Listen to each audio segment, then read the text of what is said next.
అండి, welcome to my channel. మీరు ఒకటి గమనించారా? మార్కెట్లో ఆకుకూరలతో పాటు మునగాకును కూడా కట్టలుగా కట్టి అమ్ముతున్నారు ఈ మధ్యన. ఎందుకంటే మునగాకు వల్ల చాలా ఉపయోగాలు ఉన్నాయి. అవి అందరికీ అందాలని చెప్పి ప్రతి ఒక్కరికి అందేలాగా మునగాకునట్లా అమ్ముతున్నారు. ఇప్పుడు అలా చేయాలో చూద్దాం. మనం ఒక ప్యాన్ తీసుకొని 1 కప్పు పెసరపప్పు వేసి బాగా ఫ్రై చేసుకోవాలి. ఇలా పెసరపప్పు ఫ్రై చేసుకోవటం వల్ల మీకు పప్పు రుచిగా ఉంటుంది.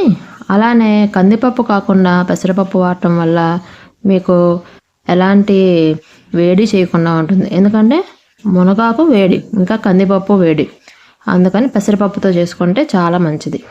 ఇలా ఫ్రై చేసుకున్న దాన్ని వాటర్ పోసి వాష్ చేసుకోండి.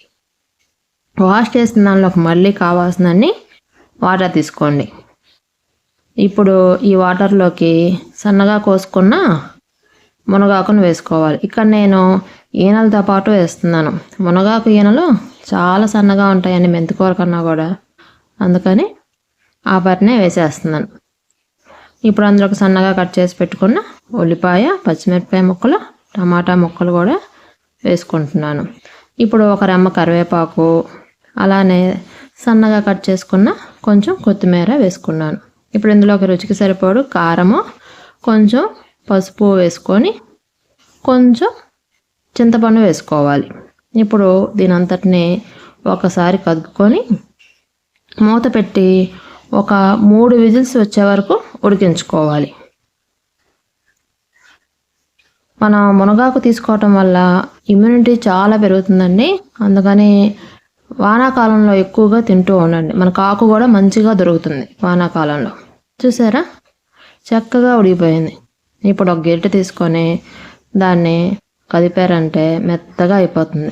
అసలు స్మాషర్ కూడా అవసరం లేదు. చూడండి, ఇప్పుడు మీకు కావాల్సినంత పలచగా చేసుకోండి వేడి నీళ్ళు పోసుకొని. లేదు మాకు ఇలానే గట్టిగా ఉండాలి అనుకుంటే గట్టిగా కూడా ఉంచుకోండి. నేను కొంచెం వాటర్ పోసి కొంచెం పలచగా చేసుకుంటున్నాను.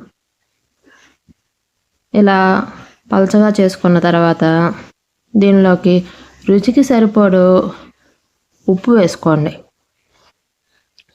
ఉప్పు కూడా మీకు కొంచెం తక్కువే పడుతుంది, ఎందుకంటే మనం పెసరపప్పు వాడుతున్నాం కాబట్టి.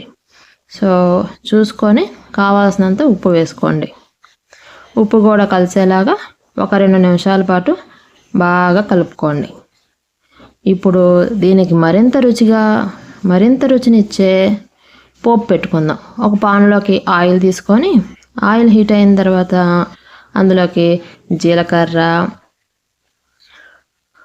ఆవాలు, ఎండుమిరపకాయ, నువ్వులు, అలానే 1 రెమ్మ కరివేపాకు వేసి బాగా చిటపట్లాడాలి.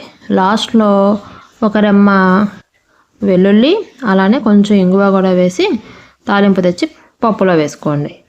దీన్ని కూడా బాగా కలిసేలాగా కలుపుకోండి. అంతేనండి, ఎంతో సింపుల్గా మునగాకు పప్పు రెడీ అయిపోయింది. తప్పకుండా చేసుకోండి, ఆరోగ్యంగా తినండి. ఈసారి తప్పకుండా ట్రై చేసి నాకు కామెంట్ చేసి ఎలా వచ్చిందో చెప్పండి. Thanks for watching. Like, share, subscribe.